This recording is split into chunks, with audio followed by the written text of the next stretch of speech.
Now I'll start breaking down the fish. I'm taking the colors off first. There are strong scales that is connected to the bottom of the fin that I'm holding. Then from there, I'm just trying to put the knife in between the collar and then the top of the belly.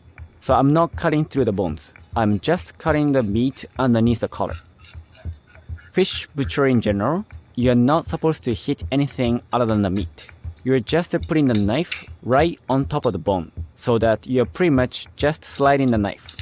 It is not the power or pressure you need to cut something hard. It is the sharpness and the speed. If you have a sharp knife, you don't need to press hard with weight, but you just need the speed. There are 4 different kinds of tunas in general. Albacore tuna, yellowfin tuna, big-eye tuna, and then bluefin tuna. This fish is about 100-pound big-eye tuna. Most of the time, tuna's head and guts are removed on the boat, so we call it H&G tuna. So 100 pounds H&G tuna, very nice bright red meat. Now I'm gonna remove these really hard scales that are right next to the back fin. It is important to remove those before we fillet it, otherwise the knife wouldn't go through. We use most of the scraps, and then we make a really nice ramen called tuna kotsu ramen. Scales are the only thing that we're not able to use, but otherwise the other meats and colors, bones and fins, they are really great for making ramen. I'm going to cut this tuna into a style called gomai oroshi. In Japanese, gomai means 5 pieces. 2 back loins, 2 bellies, and the bones. Bones are the last primal section. I'm using the deba just to cut through the skin because the skin's much harder. And after that, I'm switching to gyuto, which is much more flexible and a little bit longer.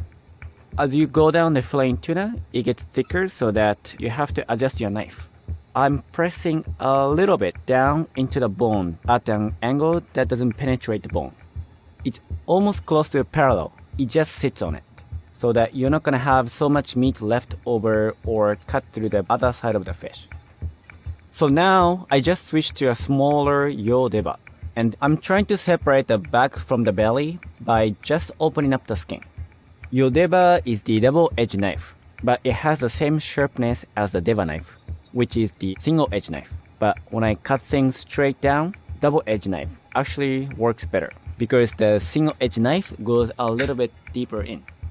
Now I switch to the gyuto knife, which is much larger, flexible, and thinner, so I can feel the bones better.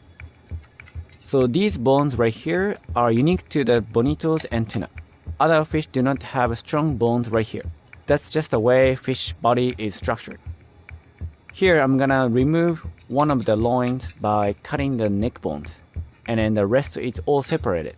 So as soon as I cut the neck bones off, the whole piece of the meat will come off. Now I'm gonna remove the thicker loin, which is the belly loin. So the belly fin, known as the harahire in Japanese, is actually very underutilized in cooking. A lot of restaurants actually don't use it. When I was working for fish companies, I just realized so many belly fins were being discarded, and I started making a broth. It had a really nice collagen, so I saved it. It was really delicious. I'm going to do the same process as with the back loin. The first thing is always to cut the skin to make an entrance for the gyuto. The belly is much harder because it has strong ribs attached to it. The back loin is much easier because if you do it right, the meat will come off very easily. But a belly loin, it's hard to see the shape of the ribs because it's covered with the skin of the stomach, like you see here. I always tell people it's important to cut what you see. That's why I cut at eye level, and the knife should always be close to eye level instead of guessing. I'm cutting the strong bones that separates the back and the belly. You could cut the bones that I'm cutting right now from the other side, but it's really hard to see because of the meat that's in front of you.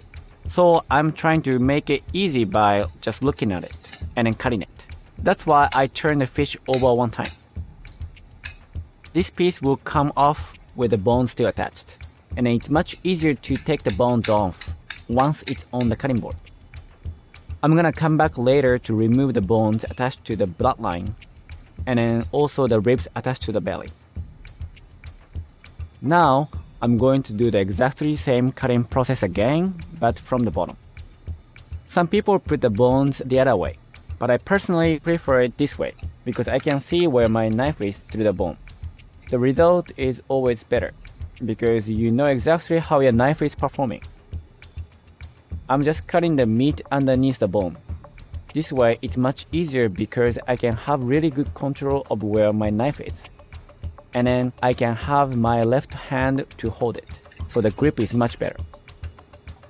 Here, I'm going to start peeling the sinews that are connected to each marrow in the spine. I'm gonna use my deva to cut the sinews. Then lift the bones as I move forward to the head. Tuna bones are very easy to break because they are not all connected. Each bone, they are connected with almost like a film or skin that has a collagens in it. So that's easy to tear. Last part I'm cutting is the neck and also the top of the rib, which is very hard. So I'm using my deva to chop through the bones. Later, I'm gonna come back and then scrape all the meats left on the bone. Here, I just separated the back loin and the belly loin.